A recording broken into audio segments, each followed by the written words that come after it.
Hey, yo. He remembers running through the labyrinth, searching for a way out. At last, he finally ends up on the conveyor belt himself. Oh my god. As he nears the end of the line, he finds one of his coworkers waiting for him there, like any other produce.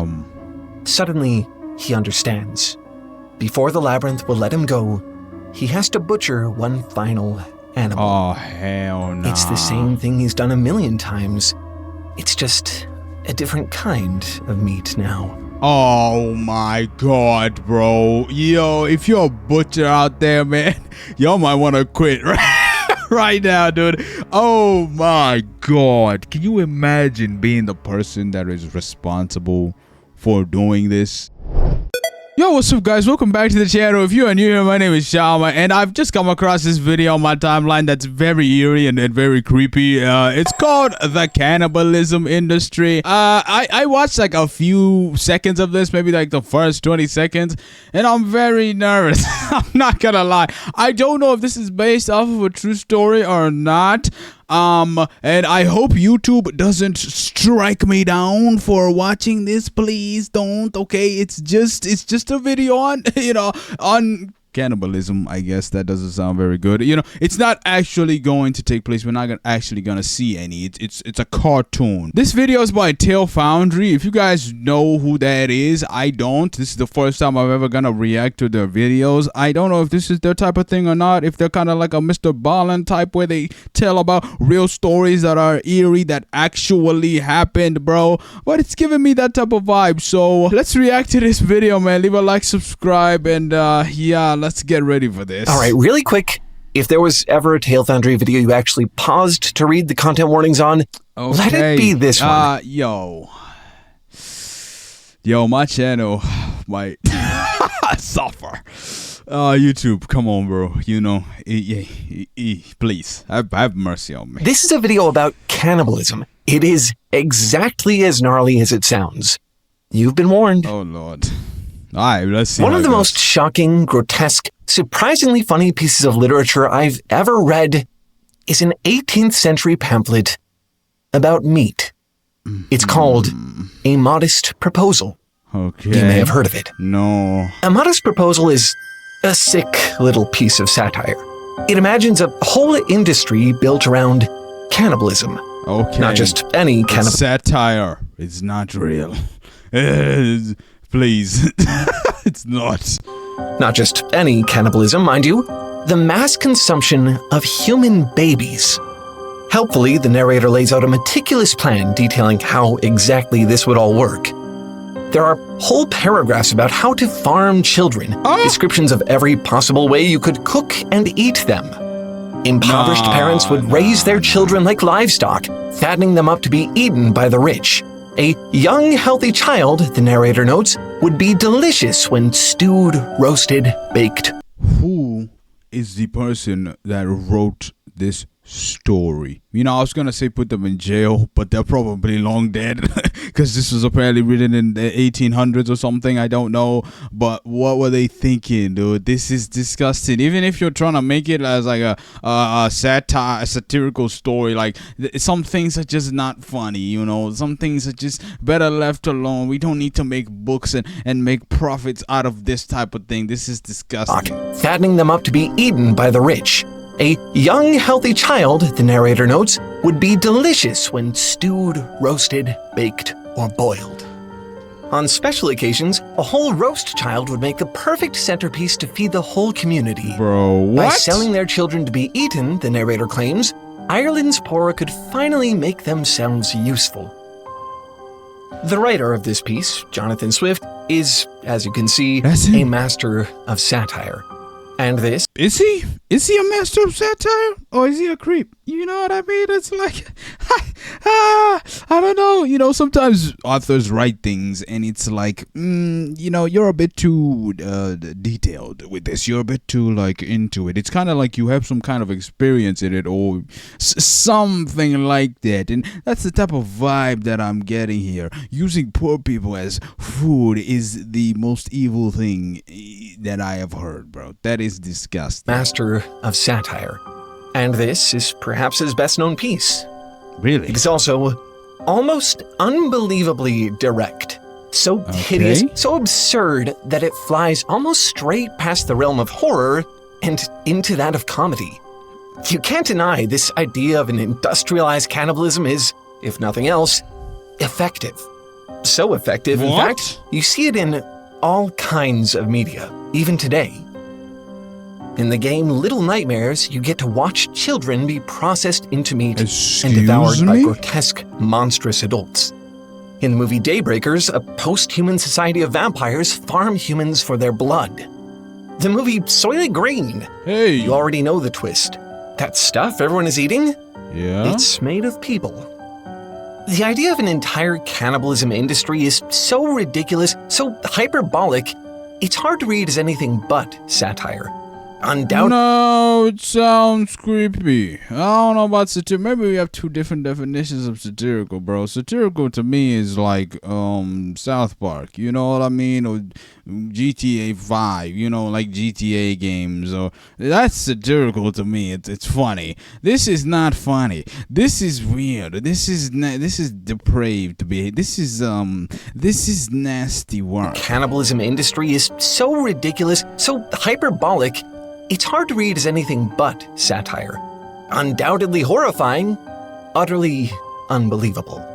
People just wouldn't get on board with Unbelievable. No, I don't think it is, man. In the history of humankind, bro, this is definitely not unbelievable. This has probably happened before. Might even be happening to this day. He was referencing that before and said something about it being, promoted in the media or something like that. To this day, it's definitely a thing. It's evil. It is anything but satire.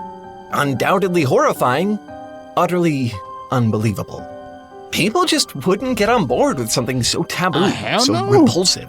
Sure, you'll always have your Ed Geins and Hannibal Lecters, but it would never be allowed to expand into an entire industry.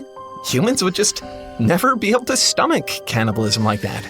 I want to say that's the case. I do want to say that's the case, but I don't know. I think human beings are capable of a lot of good, a ton of good, but also equally capable of a ton of evil and a ton of bad. And to say that something like this could never, ever, ever happen, nah, I don't think that you could say that, unfortunately. Something like this could definitely happen under certain circumstances.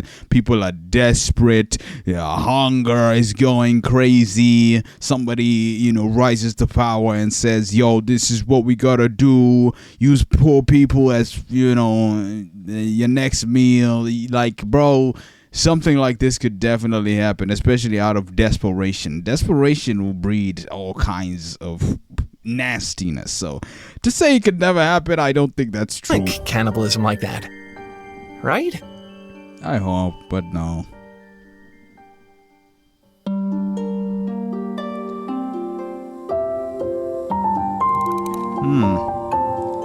So it's like a little story time channel. Okay. I like this animation. Okay, let's go. Really quick. I feel like this is illegal watching this on YouTube. This should be on like Netflix or something. The production is very high level. This is nice. I mentioned Soylent Green. That's one movie I think would be impossible to spoil. Even if you haven't seen it, you already know the twist. It's sort of the only thing people know this movie for. But there is a side to it you might not have thought of before. The movie takes place in the dystopian, far future world of New York, 2022. Wow. The planet has been reduced to an industrial wasteland too polluted for traditional agriculture. Only the richest of the rich can get their hands on actual meat and vegetables. As for everyone else, the government rations out a miracle food to the overpopulated masses. Flavorless, seaweed-colored crackers called Soylent Green. By the end, the protagonist discovers that this food, one that almost everyone is dependent on, is made of highly processed human flesh. Why? Up until that point, the government and the Soylent Corporation had worked hard to keep their secret from getting out. They'd been telling the public that Soylent Green is made of plankton, which the oceans are too polluted to produce. They assassinated anyone who learned the truth. That is, if the witness hadn't already killed themselves out of guilt. In Soylent Green, the cannibalism industry is very intentionally hidden from view. It's covered up so well, nobody even suspects what they're really eating. Right. And knowing they don't have any good alternative food source, they're not particularly compelled to find out. You see what I was saying earlier by this is not impossible to happen? You're hearing him explain this, right? Do you think that something like this setting, this circumstance is impossible, bro? No, it's not. It seems likely. I'm not even gonna lie. It seems like it could happen. I don't think it would be covered up for very long because we have social media and, kind of keeping these a secret like this is not going to last very long. They could do it, but it's not going to last very long. But, it's starting to sound a bit too close to home. It's like, are we heading down this path? Potentially? I hope not, bro. Is very intentionally hidden from view. It's covered up so well, nobody even suspects what they're really eating. And knowing they don't have any good alternative food source, they're not particularly compelled to find out. The product is very intentionally made not to look like meat at all. It's dry and square. It's vegan. That's what they do with vegan foods, man. I'm telling you, if you're vegan, man, be careful, bro. Be careful. You don't know what they're putting in there. Not to look like meat at all. It's dry and square. It's green. With like the a grisly green bits cracker. out of sight, people are able to eat each other without ever even knowing it. Oh. If there were a cannibalism industry, it's easy to imagine that it would work this way, that it would be completely covered up. Yeah. I mean, it might not be. Yes, it would be at first. It depends on how down the depravity line that humans are, finna go, bro. But at first it will be, and then it as anything, with everything, you get desensitized and you get used to it, it then becomes normal. That's how, like, slavery was once a thing. You feel me? Now we can look back and be like, how are people ever doing that to other human beings? It makes no sense. But back then, it was like everyday life. You were desensitized to it. It's not that big of a deal. Not to everybody, but to some people, that was the case. It's like that with everyone. You look at, Nazi Germany and in the Holocaust, you're like, how could a group of people do something like that? That's disgusting, brother.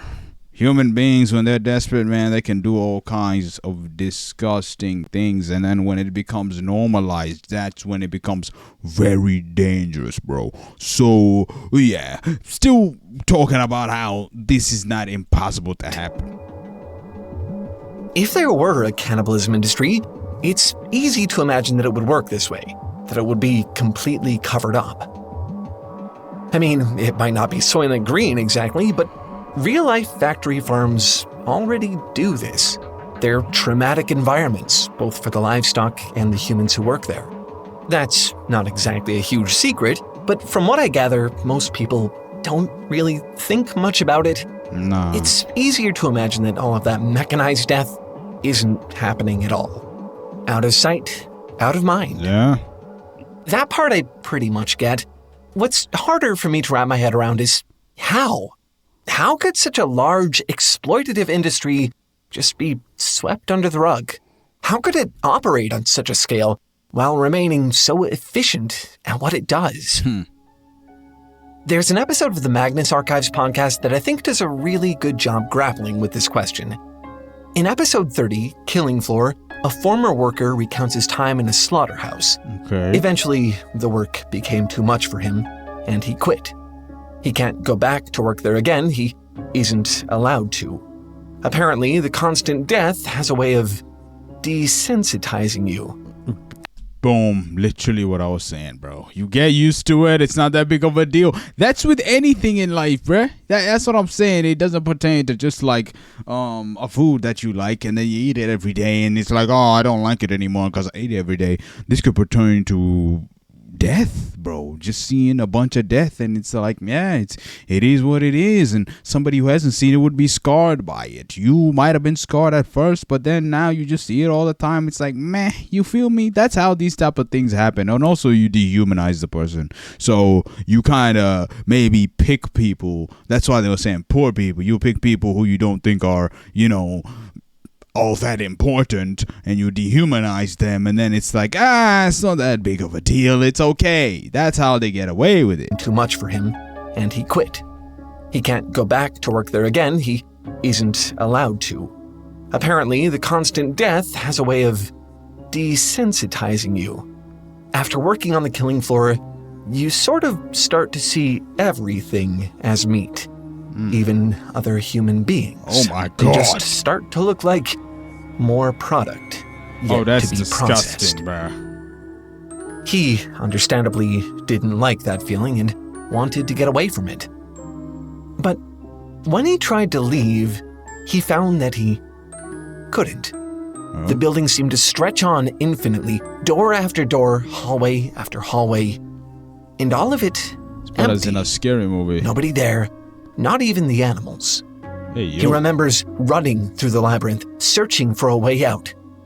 At last, he finally ends up on the conveyor belt himself. Oh my God. As he nears the end of the line, he finds one of his coworkers waiting for him there, like any other produce. Suddenly, he understands. Before the labyrinth will let him go, he has to butcher one final animal. Oh, hell no. It's the same thing he's done a million times. It's just a different kind of meat now. Oh my God, bro. Yo, if you're a butcher out there, man, y'all might want to quit right now, dude. Oh my God. Can you imagine being the person that is responsible for doing this, butchering? I'm trying to be very careful with what I say here because I'm on YouTube. Can you imagine being the person that is responsible for doing this activity to other human beings, bro? Because it's gonna have to have people there. We ain't that advanced to where the robots can take care of this type of thing. No, bro, there's still gonna be humans overseeing this type of thing. How mentally just seared does your conscience have to be able to do something like that? You feel me? It's similar, like even with the Holocaust stuff. You feel how seared does your conscience have to be to witness all of that atrocity and then just continue doing it? You know what I mean? Like it's crazy, but let's see what this guy does. And a million times, it's just a different kind of meat now. Right before he does, the man utters a single sentence, one that has stayed with the narrator ever since. You cannot stop the slaughter by closing the door. While the slaughterhouse he worked at mostly processed animal meat, mostly. I What's think that? this sentiment can also be applied to the idea of a cannibalism industry, too. It could be packaged and covered up to the point where you don't have to think about the actual process at all. But that doesn't... Yeah, I feel that way about these type of sausages, bro. I'm pretty sure they're sausages. I've always been very skeptical of them, even though I know it's not human, flesh. But it's like, what meats are in that? You know what I mean? What parts of the pig or the cow do you put in this? Because it's normally waste, right? It's like the parts that you don't use for the steaks and all of that stuff, the minced meat and all that stuff. It's the leftovers. I'm very skeptical of those the things. actual process at all. But that doesn't make it any less bloody. If the cannibalism industry did exist, perhaps it could hide itself well. Oh, for and sure. Then, if you were participating in it, how would you ever know? Like I said, social media. I think I've come to a point where I want to say trust that social media will expose something, dude. You feel me? People on social media are hunters. You know what I mean? They can find anything. So I don't think that they'd be able to get away with it for very long. I think people would find out. It is in the 1900s where technology is not what it was today, or what it is today. You know what I mean? Things spread quickly, participating in it, how would you ever know? Okay, prepare yourself. Okay. I'm about to show you some of the most graphic imagery I think we've ever shown and probably will ever show on this channel. Whoa. I'll try my best to censor it where I can, but don't say I didn't warn you. It can't be that bad, right? This is the art of Barbara Daniels. Okay. As you can see, it turns the food chain on its head. Animals butchering, cooking, and consuming. People. Oh, YouTube is going to cook me for this. Table. Animals keeping pets, going on hunting trips, eating Wow. meat. And look who's in the fishbowl.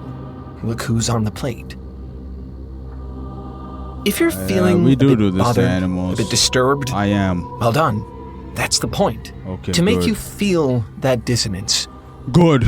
If you feel this way, you have a conscience. You're a perfectly functioning, healthy human being. When humans do any of these things to animals, it's normal. You don't think too hard about that. But when it's done to people, It's the idea of better human meat looking being good. prepared by a butcher or processed in a factory, it probably makes you a little queasy, Yeah. doesn't it? In Soylent Green, everyone is kept in the dark, even the audience. Nobody knows how the sausage is made. That's not Yeah, how guys, like baby back ribs, bro. I literally just had some before I recorded this video. That's tough. it works in Daniel's art. That's very tough. Here, the door is wide open. Every step of the process is on graphic, brutal display. Oh my god. There's a lot of art like this, actually. I think of the whales harpooning humans in the music video for King Rat by Modest Mouse. I've never I seen think that. of the stables full of feral, glassy-eyed humans from the manga Animal Human. I think Yo. of all the versions of pigman butchers I've seen, never without a bucket of human limbs nearby.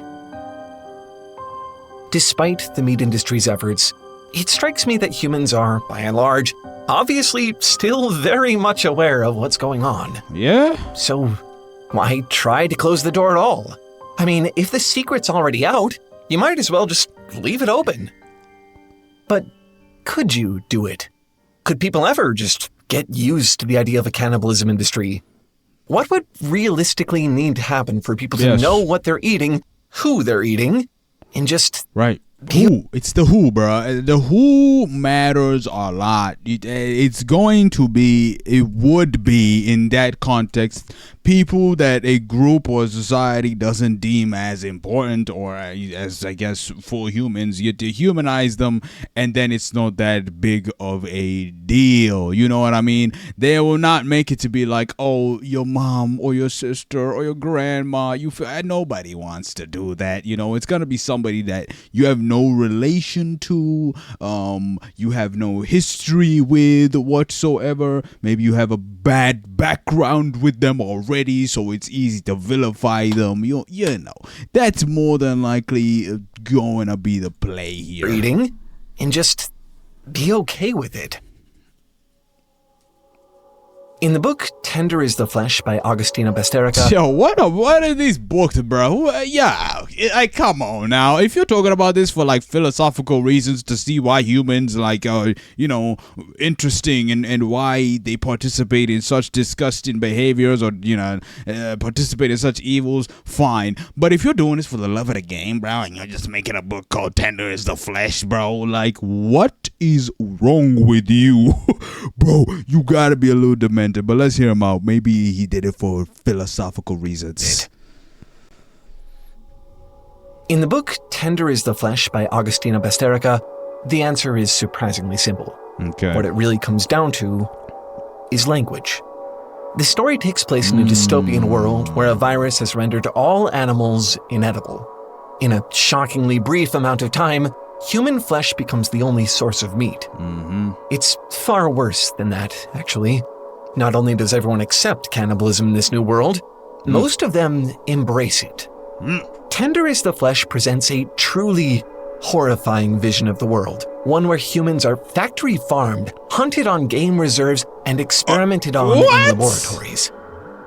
It's right out in the open, limbs and organs on display in butcher shop windows, human skins used to make leather goods. Oh, that's Slowly eating people alive has become a fashionable trend. Oh my god. They just don't call it cannibalism. They're not allowed to. After all, cannibalism is still taboo. It's barbaric. Everyone knows that. Nobody here eats human flesh. They're eating what they call special meat. It doesn't come from people, it comes from heads. The same word used to refer to individual cows in the meat industry. They don't miss pork or beef or chicken. Why would they?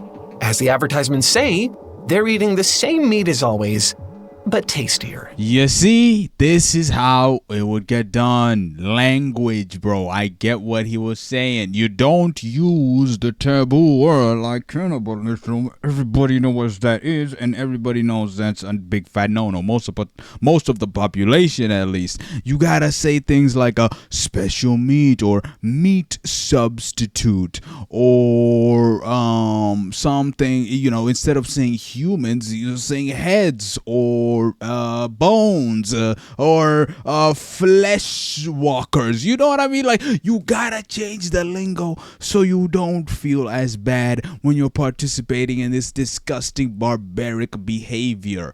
And when you do that, you kind of desensitize the entire population, and then it's not a big deal. The play is to make it not a big deal. Like, it's not anything out of the ordinary. It's not anything evil. It's okay. It's normal. You shouldn't feel guilty. You shouldn't feel bad about eating this type of meat. This is how a lot of societies get away with doing disgusting things, bro. As the advertisements say, they're eating the same meat as always, but tastier. The same meat. It's the same meat. Like, you're still having a liver, but it's the same meat, the same organ, but it's different. It's from a different source, though. You're still having what's something else? I don't know what part of a steak comes from the cow and how you would correlate that with a human, but let's just say you're still having steak, but it's not exactly cow, but it's tastier. Disgusting, bro. Words are a powerful tool. Yes. They're used to obscure the world, yes, as the book puts it. Everybody knows exactly what they're complicit in, but as long as they use the right language, the right phrasing, they don't have to think about it. Mass-scale atrocities and injustices against fellow human beings are just another part of life in this world, part of your diet. The most fortunate among them, the ones running the slaughterhouses and laboratories and game reserves, try their best not to see it that way. They, quote, reaffirm their reality through words, silently admitting that they need euphemisms to sanitize the truth. Horrifically, the cannibalism industry in the story functions just fine in broad daylight. It doesn't need to be kept a secret. After all, if everyone already knows the slaughter is happening, then you don't have to engage in the futile effort of closing the door on it. You can do it right in plain sight, so long as it has the right packaging. Yes, I like how he said that even the people who are perpetrating the disgusting atrocity, they themselves have to tell themselves on the inside, like, this is necessary. We have to do. They have to try and justify it, bro. Because even you, as evil as you may be, you also have a conscience, and it's gonna be screaming at you, and you have to find some type of way to shut it down. So you're gonna come up with different reasons and justifications as to why this is okay. Okay, this doesn't just apply to cannibalism, ladies and gentlemen. I hope you guys are looking at this on a deeper level. You can see how this is how atrocities and terrible things happen when it comes to human beings. These are the signs that you gotta look for.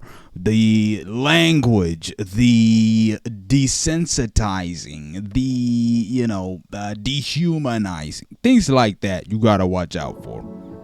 Horrifically, the cannibalism industry in the story functions just fine in broad daylight. It doesn't need to be kept a secret. After all, if everyone already knows the slaughter is happening, then you don't have to engage in the futile effort of closing the door on it. Yeah, man. You can do it right in plain sight, so long as it has the right packaging. In her own words, Nellie Lovett runs a nice, respectable business.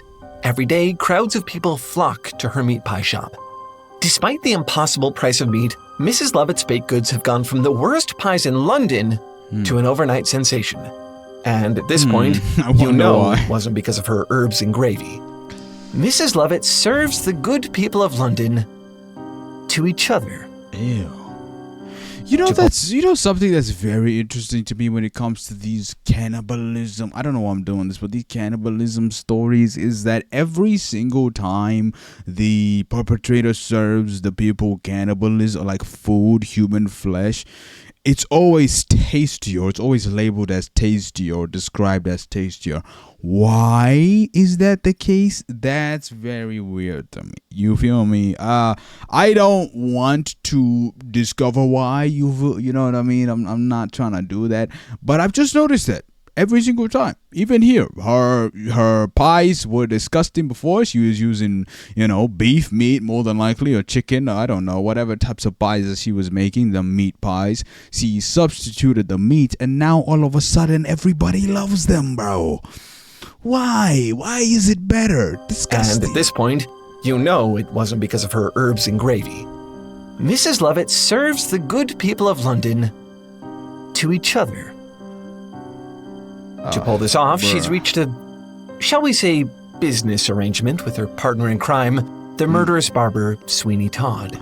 He dispatches his own customers, and she gets rid of the evidence, all while turning a tidy profit. All for profit. Lovett is careful to pick and choose strangers who won't be missed. She runs the bodies 3 times through the grinder, smoothly and carefully, to the point where they'll taste like anything. This whole scheme seems unquestionably evil, and it is. I'm not going to try to defend Sweeney Todd and Mrs. Lovett. But what they're doing also isn't particularly extreme. At least not compared to what we see from everyone else in the musical. In the great black pits of Victorian London, they fit right in. Mr. Fogg, the asylum director, abuses his patients and sells their hair to wig makers. Judge Turpin, the most powerful person in the play. Listen, selling hair and eating people, I feel like there's 2 different things here. Both scummy, sure, but come on now. Pit of Victorian London, they fit right in. Mr. Fogg, the asylum director, abuses his patients and sells their hair to wig makers. Nest. Judge Turpin, the most powerful person in the play and one of the most powerful in the city, uses his status to hand out death sentences and get away with sexual assault. Okay, that's Lucy, one of his victims, bears the worst consequences of his actions. Oh, no. She goes mad as a result of her trauma and resorts to selling her own body on the streets to get by. Damn. In Sweeney Todd's London, cruelty, abuse, and suffering are just part of life. People not only accept it, they expect it. From the most respected functions of society to its underbelly. I still think those 2 might be the worst. I'm not gonna lie. From everything that he said, probably maybe the judge first, or it's leveled with the judge. Eating humans and selling it. That's a big taboo thing. That's one of the top ones. That's disgusting. Suffering are just part of life. People not only accept it, they expect it. From the most respected functions of society to its underbelly. People understand that this is just how things work. Fogg runs a mental institution, Turpin decides the law, and Lucy? She was only a half-crazed beggar woman. London's full of them. The cannibalism industry operates so well in Sweeney Todd because it already existed, long before anyone acquired a taste for flesh. Human bodies were already commodified in this world, objectified, reduced to parts to be bought and sold. This society mandates that in order to climb the social ladder, you have to throw other people into the meat grinder. And that's exactly what Mrs. Lovett does. In a sense, she and Sweeney Todd are running a respectable... The perfect personification of that, bro. That phrase. If you want to get on top, you throw people into the meat grinder. She's literally doing that. People do that today. Now, I don't think they literally do that. Hopefully, right? Fingers crossed. Maybe it happens from time to time. I don't know. But it does happen, especially, with capitalism and stuff like that, So it's not out there. It's not just in a play. This is in real life. You have to throw other people into the meat grinder. That's exactly what Mrs. Lovett does. In a sense, she and Sweeney Todd are running a respectable business. One as respectable as a judge's or a doctor's. No. What they're doing is arguably just as exploitative and just as corrupt as the people at the very top. The difference... Yeah, yes and no, but there's something about like you kill somebody, right? Or you take someone's life, and then the next step is to eat them. That's like a different level of evil, bro. That's like you came crawling straight out of the depths of hell evil, bro. Like, that's next level to me. I don't know about that. The difference is, they're the only ones willing to acknowledge it. Todd himself puts it best. It's man devouring man, my dear. And who are we to deny it here? A modest proposal, that piece from the beginning about eating babies, it wasn't some vision of a dystopian future. It wasn't a hyperbolic prediction of the worst possible outcome. Oh. It was a commentary on Jonathan Swift's own society. Oh my God. 18th century Ireland. It's already freaking happened, bro. Here I am talking about, in the future, a little bit of time ago, maybe this could transpire, unfortunately, when in certain circumstances and stuff. Dog, this already happened, bro. Ireland. Y'all was cooking kids and eating them? What type of situation do you have to be in to participate in something like this?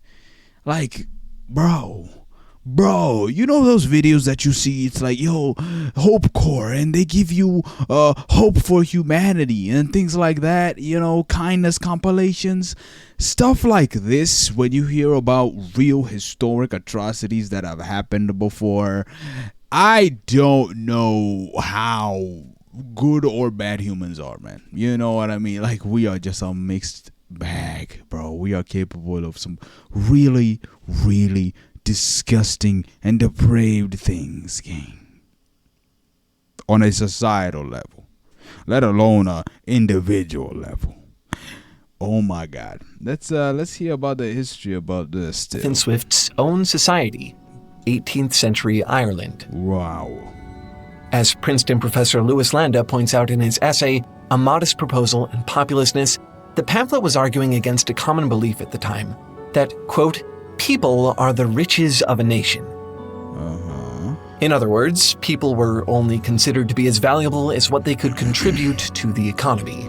Underneath the satire, the grotesque imagery, the dark humor, A Modest Proposal urged compassion for the poor, and for the readers to think of... That's the dehumanization part that is extremely critical for something like that to take place, because if you view everybody as equal and you view everybody as human just like you are, you would never do something like this unless you're like extremely psychotic or something. But most people in their right minds would never do anything like this or even comprehend anything like this in their entire life.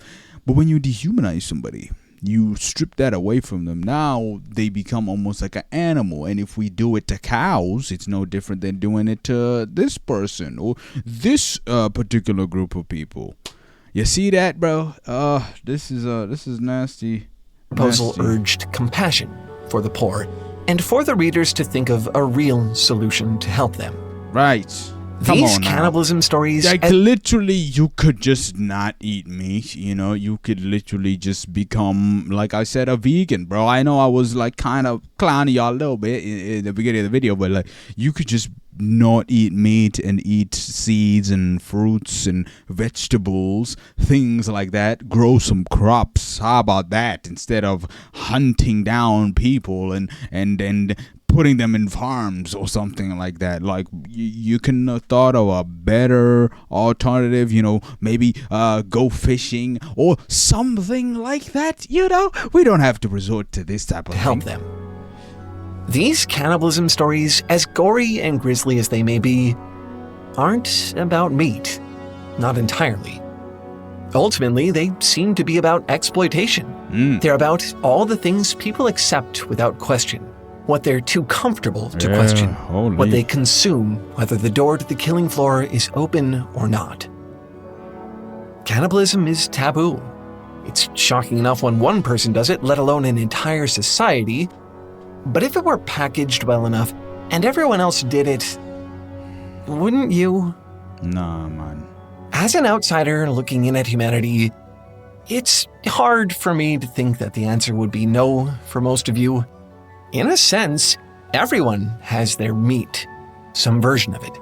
The uncomfortable truth is, it's hard to exist in this world without consuming something at someone else's expense. As long as the world works in the way that it does, it's pretty much impossible to avoid. We all eat flesh in some form or another. Even me, and I don't have a mouth. I don't think what these stories are asking of you is to consider whether you'll consume meat at all. I think what they're asking, ultimately, is whatever meat you do inevitably eat, are you sure you know where it came from?